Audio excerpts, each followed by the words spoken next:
Next देखिए 11th maths exercise 12.2 का question first है।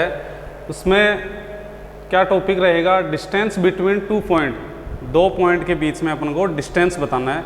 कोऑर्डिनेट ज्योमेट्री में 3D में 2 पॉइंट गिवन होंगे अपन को, और उनके बीच में क्या बताना है अपन को, डिस्टेंस बतानी है कि वो एक पॉइंट है वो दूसरे पॉइंट से कितना दूर है, कितने डिस्टेंस पर है। 2 बिंदुओं के मध्य की दूरी ज्ञात करनी है। सपोज करो कोई पॉइंट अपन को P दे रखा है, दूसरा पॉइंट Q दे रखा है। पॉइंट P के कोऑर्डिनेट हैं x1, y1 और z1। सपोज करो ये point P। Next second point Q है, उसके कोऑर्डिनेट हैं x2, निर्देशांक हैं x2, y2, z2। ठीक है। अब इन दोनों पॉइंट के बीच में डिस्टेंस अपन को फाइंड करनी है। ये डिस्टेंस D, ये अपन को फाइंड करनी है। इस डिस्टेंस D का फॉर्मूला रहेगा जो 10th क्लास में आप स्टडी करके आए हो, वही फॉर्मूला है, बस इसमें एक Z और आ गया। वरना 10th में देखो x1, y1, x2, y2 मतलब x और y 2 क्वांटिटी वाले जो कोऑर्डिनेट थे आपके, निर्देशांक थे, वो तो स्टडी कर चुके हो आप 10th में, बस इसमें Z और आ गया। क्योंकि 3D में क्या होता है, स्पेस में कोई पॉइंट की पोजीशन होती है, स्थिति होती है। तो देखिए इसका डिस्टेंस फाइंड करने का फॉर्मूला रहेगा x2 माइनस x1 का whole square plus y2 minus y1 का whole square plus z2 minus z1 का होल स्क्वायर। ठीक है। अब कुछ स्टूडेंट्स के ये प्रॉब्लम आती है कि सर पॉइंट ये वाले पहले लेने हैं क्या और ये बाद में लेने के जिसमें से ये लेस करने हैं। नहीं, ऐसी कोई दिक्कत नहीं है, आप कोई से भी पॉइंट पहले ले सकते हो या बाद में ले सकते हो। सपोज करो x1, y1, z1 ये आपने पहले ले लिए और वो बाद में ले लिए, लेकिन ध्यान रखना जो पॉइंट आपने स्टार्ट कर दिया कि पहले x1 लिया तो फिर x1, y1, z1 तीनों ही स्टार्टिंग में लिखने हैं, या फिर x2, y2, z2 अगर स्टार्टिंग में मतलब पहले लिख दिया x1, x2 तो तीनों ही पहले लिखने हैं। ठीक है ना, मतलब ऐसे भी कर सकते हो आप, दोनों को चेंज कर सकते हो, कोई दिक्कत नहीं। क्यों नहीं है दिक्कत, क्योंकि यहाँ पर देखो x1 माइनस x2 का होल स्क्वायर कर दूँ मैं, या x1 माइनस x2 का होल स्क्वायर कर दूँ।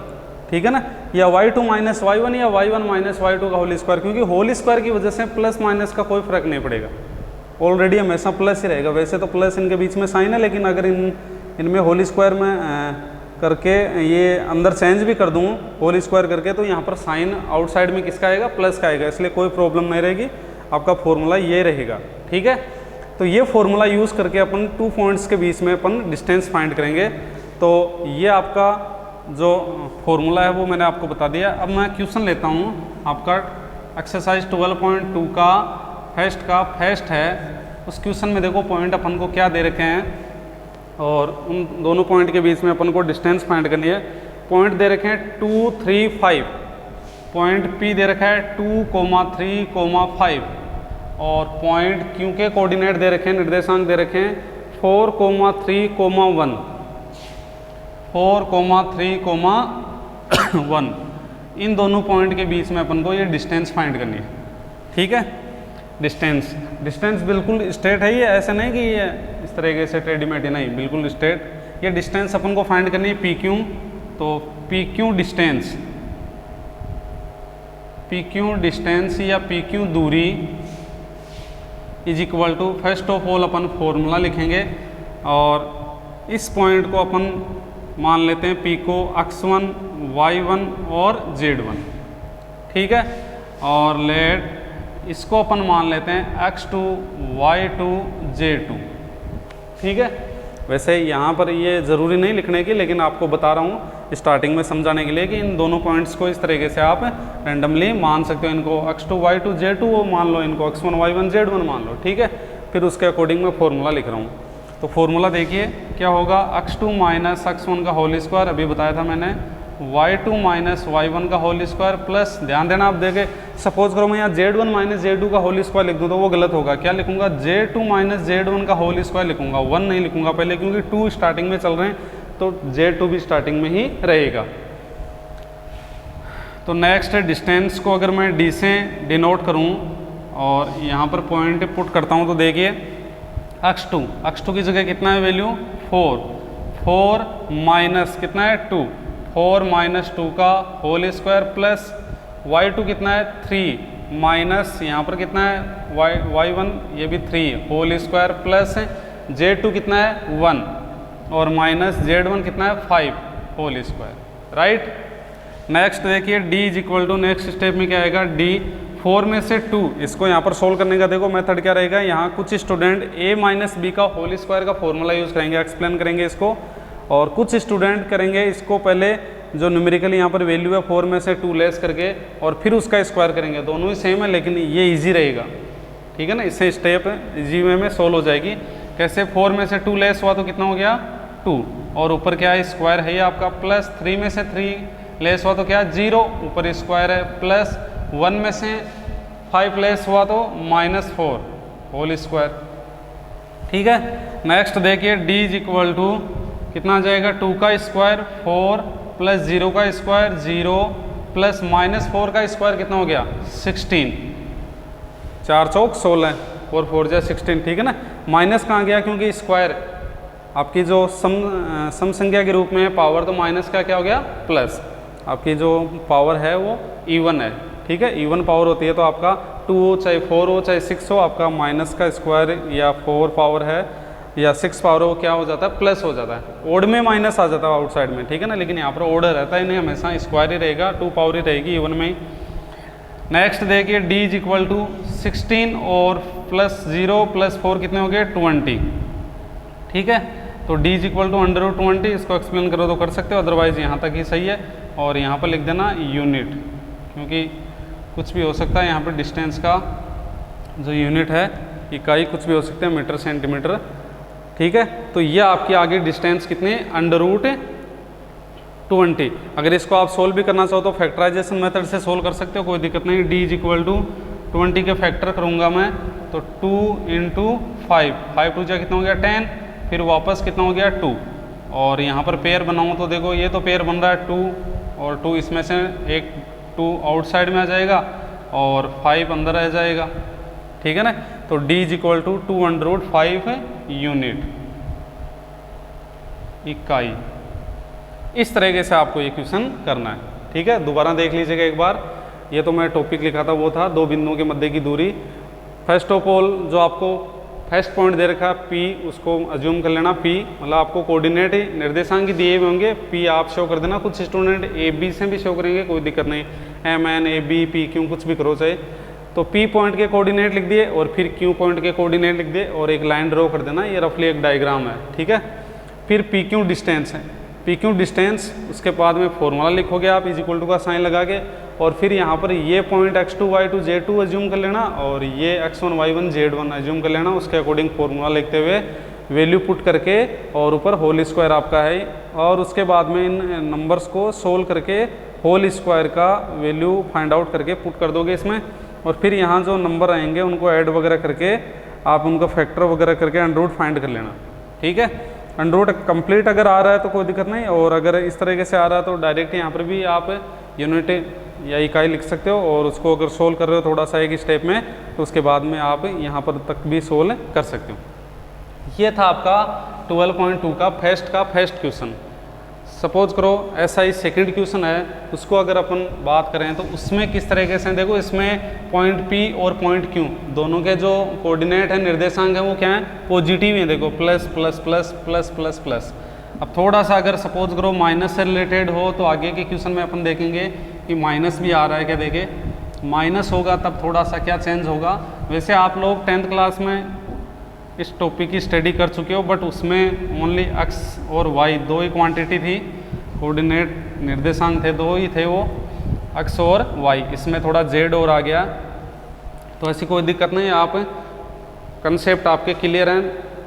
सेकंड क्वेश्चन है इसका, उसमें पॉइंट P अपन को गिवन है, उसके कोऑर्डिनेट हैं -3 7 2 -3 7 2, और Q पॉइंट सेकंड वाले के कोऑर्डिनेट हैं 2, 4, -1 2, 4, -1, और इन दोनों पॉइंट के बीच में अपन को डिस्टेंस D फाइंड करनी, ठीक है। तो डिस्टेंस D फाइंड करेंगे तो वही बात क्या करेंगे अपन को, x1 y1 z1 इनको मान लेना और x2 y2 z2। आप x1 y1 z1 इनको भी एज्यूम कर सकते हो, ऐसी कोई दिक्कत नहीं, मैंने आपको बता दिया स्टार्टिंग में ही फॉर्मूले में, ऐसा कुछ से चेंज करने से कोई फर्क नहीं पड़ेगा, ठीक है। सपोज करो ये आप x1 y1 z1 एज्यूम करते हो और ये x2 y2 और z2 एज्यूम करते हो, ठीक है। तो डिस्टेंस d का फर्स्ट ऑफ ऑल अपन फॉर्मूला यूज़ करेंगे। फॉर्मूला क्या रहेगा, x2 माइनस x1 का whole square, y2 minus y1 का whole square plus z2 minus z1 का होल स्क्वायर। कुछ स्टूडेंट्स यहाँ पर भी कंफर्म करना चाह रहे हैं कि सर वो फॉर्मूला यूज़ करके बताइए x1 minus x2 y1 minus y2 का whole square z1 minus z2 का होल स्क्वायर। तो ऐसा आप कर सकते हैं, आंसर दोनों से सेम आएंगे, ये मैं बता रहा हूँ। तो इनका रेसिप्रोकल मतलब उल्टा यहाँ पर पोजीशन चेंज करके आप खुद कर सकते हो, ठीक है। तो उसके भी आंसर सेम आएंगे, आप कंफर्म कर लेना चाहिए। Next d is equal to, देखिए x2 माइनस x2 कितना है यहाँ पर 2 माइनस यहाँ पर देखिए x1 कितना -3। अब देखिए ये अभी मैं पीछे वाला क्वेश्चन था उसमें पॉजिटिव थे कोऑर्डिनेट और इसमें देखो माइनस आ गया। तो ये माइनस तो फॉर्मूले का है और ये माइनस यहाँ पर निर्देशांक में कोऑर्डिनेट में, तो यहाँ पर क्या हो जाएगा प्लस और 3 होल स्क्वायर प्लस y2 कितना है 4 माइनस y1 कितना है 7 होल स्क्वायर प्लस z2 कितना है z1 है -1। अब देखिए इसमें प्लस माइनस का नहीं, ये z2 -1 है तो एज इट इज़ -1 यहाँ लिखा जाएगा। नेक्स्ट ये माइनस यहाँ यूज़ किया जाएगा और यहाँ पर ये 2 लिखा जाएगा, ठीक है। तो माइनस ये फॉर्मूला वाला और ये 2 होल स्क्वायर। कुछ स्टूडेंट देख रहे हैं यहाँ पर, अगर सपोज करो कि ये माइनस भी होता सर तो यहाँ क्या हो जाता प्लस, ठीक है। तो -1 ये z2 और यहाँ पर +2 हो जाता, ठीक है। तो अब देखिए नेक्स्ट स्टेप में distance d is equal to 2 + 3 कितना हो गया 5 होल स्क्वायर। अभी मैंने आपको बताया यहाँ पर a + b का होल स्क्वायर या a - b का होल स्क्वायर फॉर्मूला यूज़ करके भी कर सकते हो, अदरवाइज डायरेक्ट आप पहले नंबर्स को यहाँ पर सोल्व करके उनका स्क्वायर भी सोल्व कर सकते हो, एक ही बात है।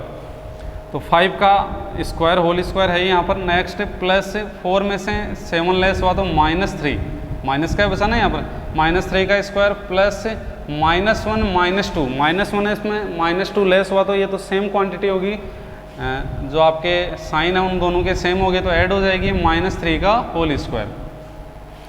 Next d is equal to distance d कितना आ जाएगा 5 का स्क्वायर कितना होता 25 -3 का स्क्वायर 9 -3 का स्क्वायर में माइनस कहाँ गया, सम संख्या होने से पावर इवन नंबर होने से पावर में यहाँ माइनस क्या हो गया प्लस और 3 का स्क्वायर हो गया 9, सेम एज इट इज यहाँ पर भी कितना हो गया 9। तो distance d is equal to, अब यहाँ पर इनको ऐड करोगे, क्या करोगे इनको ऐड करोगे। इनको ऐड करने के बाद में आपके पास यहाँ पर जो आंसर है वो कितना आ जाएगा 25 + 9 + 9 कितना हो गया 9 9 18। तो 25 + 18 18। तो d इज इक्वल टू यहाँ पर ऐड करोगे तो 8 और 5 कितने हो गए 13 और यहाँ पर 2 और 1 3 और ये 4 43 अंडर रूट में 43 आ गए और यहाँ पर क्या लिख दोगे यूनिट इकाई, क्योंकि 43 के यहाँ पर अंडर रूट है वो कंप्लीट नहीं आ रहा आंसर और फैक्टर भी नहीं हो रहे 43 के, क्यों क्योंकि यहाँ पर ये क्या प्राइम नंबर हो गया 43 तो d is equal to under root 43 unit इसका आंसर आ जाए। मतलब पॉइंट P और पॉइंट Q के बीच में कितनी डिस्टेंस है अंडर रूट 43 अंडर रूट 43। तो इस तरीके से आपको ये क्वेश्चन करने हैं। ये क्वेश्चन था आपका क्वेश्चन फर्स्ट का सेकंड पार्ट, क्वेश्चन फर्स्ट का सेकंड पार्ट था। तो इस तरीके से आपको क्वेश्चन करने हैं।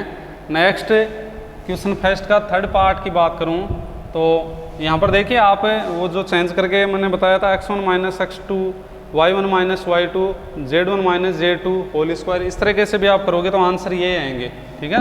आंसर में कोई फ़र्क नहीं पड़ेगा। नेक्स्ट क्वेश्चन फर्स्ट का अगर थर्ड पार्ट की बात की जाए तो वो देखिए उसमें कोऑर्डिनेट आपके पॉइंट किस तरीके से दे रखे हैं। यहाँ पर पॉइंट है वो अंडर रूट की फॉर्म में भी दे रखे होंगे, ऐसी कोई दिक्कत नहीं है कि अंडर रूट में नहीं दिए हुए होंगे, अंडर रूट में भी दे सकता है। अगला थर्ड क्वेश्चन है इसका, क्वेश्चन फर्स्ट का थर्ड क्वेश्चन है, उसमें पॉइंट P दे रखा है। पॉइंट P के कोऑर्डिनेट है -1, -1 3 -4 -1 3 -4। नेक्स्ट Q पॉइंट के कोऑर्डिनेट यहाँ पर दे रखे हैं अपन को 1 -3 4 1 -3 4, ठीक है।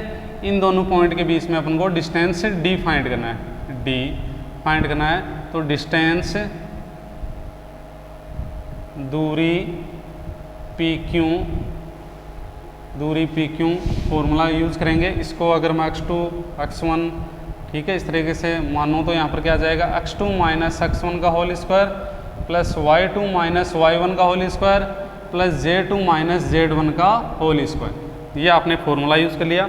डिस्टेंस को यहाँ पर d से डिनोट किया आपने, डिस्टेंस को किससे डिनोट किया यहाँ पर d से डिनोट किया, तो d is equal to put the value of x2 and x1, x2 कितना ये रख रहे हैं अपन। अब की बार चलो ये लेते हैं अपन, पहले ये ले लेते हैं पॉइंट, तो -1 और फिर ये -1, इसको अगर मैं x2 मानूँ तो x2 कितना है -1 और फिर -1 यहाँ पर मैं लिख देता हूँ x2 y2 और z2 और ये x1 y1 z1 चेंज करके देख लेते हैं, आंसर में कोई दिक्कत नहीं है, आंसर सेम आएगा।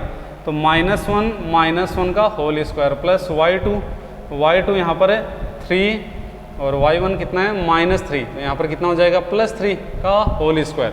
ये माइनस तो फॉर्मूले का है और ये माइनस आपका वहाँ से आ रहा है, ठीक है, तो +3 हो जाएगा होल स्क्वायर। Z2 कितना है -4 और ये कितना है Z1 ये भी 4, तो यहाँ पर माइनस साइन इसका फॉर्मूले का है और ये whole square, right. Next d is equal to, अब यहाँ पर ये जो होल स्क्वायर में वैल्यू है इनको सोल्व आउट करोगे तो -1 कितना हो गया -2 ऊपर होल स्क्वायर प्लस 3 और 3 कितना हो गया 6, तो 6 का स्क्वायर प्लस -4 कितना हो गया -8 और ऊपर होल स्क्वायर। ये सेम साइन थे ऐड हो गए, ये भी सेम साइन थे पॉजिटिव थे ऐड हो गए। नेक्स्ट इसको सोल्व करोगे तो d is equal to distance d -4 का स्क्वायर कितना हो गया +4, 6 का स्क्वायर 36, ठीक है ना 6 6 36 और ये माइनस का तो क्या हो गया प्लस और 8 का कितना हो गया 64, मतलब 8 8 64, 8 को 8 से मल्टीप्लाई किया स्क्वायर मतलब 64, ये आ गए। अब इनको मैं यहाँ पर सोल्व करता हूँ, ऐड करता हूँ, तो d इज इक्वल टू, कोई मिस्टेक हो तो वापस देख लेना, कोई दिक्कत नहीं। 36 + 4 कितना हो गया यहाँ पर 40 और ये 64।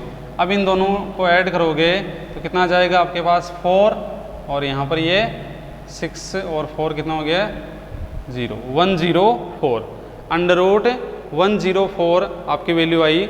अगर इनके फैक्टराइजेशन करके मैं सोल्व करता हूँ तो इनका आंसर आएगा 2√26, d is equal to 2√26 unit इकाई। कैसे आया ये, क्योंकि 104 के आप फैक्टर कर लो, ठीक है ना। कुछ स्टूडेंट्स को क्या होते हैं ऐसी प्रॉब्लम होती है, जो सिली मिस्टेक होती है उनको यहाँ पर नोटिस नहीं करते वो कि अपने से क्या मिस्टेक हो रही है। अब देखिए मैं यहाँ पर 104 का ये 226 लिख दिया, तो कुछ स्टूडेंट्स तो यहाँ पर देख रहे हैं कि ये कैसे आया, तो वो सोल्व करके देख लेंगे, कुछ सोच रहे हैं कि यहाँ पर आ गया, हाँ ठीक है यही आंसर होगा, ऐसा कुछ नहीं है। 10th स्टैंडर्ड से आप 11th में आते हो तो ये जो बेसिक मैथमेटिक्स की स्टडी है वो आप 10th में कर चुके होंगे, लेकिन कुछ स्टूडेंट्स के क्या होते हैं 10th में भी कंसेप्ट क्लियर नहीं होते हैं, तो नो डाउट वो इजी वे में समझ सकते हैं, यहाँ पर कोई दिक्कत नहीं है। 104 के आप फैक्टर करो तो 104 के फैक्टर हैं तो 2, 5 और यहाँ पर 2, नेक्स्ट 2, यहाँ पर 2, इसका डिवाइड ही तो करते हैं ना यहाँ पर 2 और यहाँ पर 6 और यहाँ पर 2 और 1 और 3 और यहाँ 13 1, तो यहाँ पर पेयर बनाए तो यहाँ तो पेयर बन रहा है लेकिन यहाँ पेयर नहीं बन रहा, तो इस पेयर में तो ये बाहर ले लूँगा और ये पेयर नहीं बन रहे तो ये अंदर रह जाएंगे। तो कहने का मतलब अगर इसका मैं फैक्टराइजेशन करूँ, गुणनखंड करूँ तो 2 गुणा 2 गुणा 2 गुणा 13 पेयर बनाऊँ, यहाँ पर जोड़ा बनाता हूँ पेयर, तो इस पेयर में तो 2 आउटसाइड में आ जाएगा, एक स्क्वायर में क्या होता है, ठीक है ना। अंडर रूट में अपन अगर फाइंड आउट करते हैं अंडर रूट, तो स्क्वायर फॉर्म में अगर वो पेयर मतलब डबल है तो सिंगल आउटसाइड में आ जाएगा। क्यूब रूट में क्या होता है, क्यूब रूट में 3 3 के पेयर बनते हैं, ठीक है ना, 3 3 नंबर सेम हो उनके पेयर बनते हैं, तो उनमें से एक अपन को बाहर लेना पड़ता है। और स्क्वायर रूट में क्या होता है 2 2 के पेयर बनते हैं, उनमें से एक अपन को बाहर लेना होता है आउटसाइड में, और आउटसाइड में बहुत सारे अगर पेयर में से नंबर आ रहे हैं तो वो आपस में मल्टीप्लाई हो जाएंगे, अंदर विदाउट पेयर वाले मल्टीप्लाई होके रह जाएंगे, ठीक है ना, उनका अंडर रूट लगा हुआ रहेगा। तो यहाँ 2 आउटसाइड में ले लिया और ये 13 2 जा 26, 13 दूनी 26 ही अंदर ही रहेंगे। इस तरीके से आपको फैक्टराइजेशन करके गुणनखंड विधि से आप सोल्व आउट कर सकते हो। तो ये आ गया आपकी डिस्टेंस डी पॉइंट पी और क्यू के बीच में। ठीक है, दोबारा देख लो, पॉइंट पी और क्यू आप यहाँ पर नोट करोगे और उसके बाद में फॉर्मूला यूज़ करोगे, उसका फॉर्मूला यूज़ करने के बाद में वैल्यू पुट करोगे और वैल्यू पुट करने के बाद में आप इनको सोल्व आउट करके और इजी वे में सोल्व कर सकते हो। नेक्स्ट है क्वेश्चन 4 की बात की जाए, फर्स्ट के 4th की बात की जाए तो वो क्वेश्चन आप खुद करोगे। मैं पॉइंट शो कर देता हूँ यहाँ पर और उसके बाद में आप खुद उसको सोल्व करोगे प्रैक्टिस के लिए। तो क्वेश्चन फर्स्ट का 4th पार्ट है वो देखिए, उसमें अपन को पॉइंट दे रखे हैं 2 - 1 3, 2 - 1 3, ये पॉइंट अगर P मान लो यहाँ पर। नेक्स्ट पॉइंट Q है वो दे रखे हैं अपन को -2 1 3, -2 1 3। ठीक है, अब पॉइंट P और पॉइंट Q के बीच में डिस्टेंस PQ डिस्टेंस अगर अपन को फाइंड करनी है तो कैसे करनी है समझ गए होंगे। फॉर्मूला यूज़ करोगे, इनमें x2 y2 किसी को भी मान लेना, ठीक है ना, और फिर वो कोऑर्डिनेट है, निर्देशांक है, वो वैल्यू पुट करके सोल्व करना, स्क्वायर सोल्व करना और उसके बाद में अंडर रूट आ जाएगा आपका, और अंडर रूट को भी आप फैक्टराइजेशन करके गुणनखंड विधि से सोल्व कर सकते हो। ठीक है, इस तरीके से आपको क्वेश्चन करना। ओके।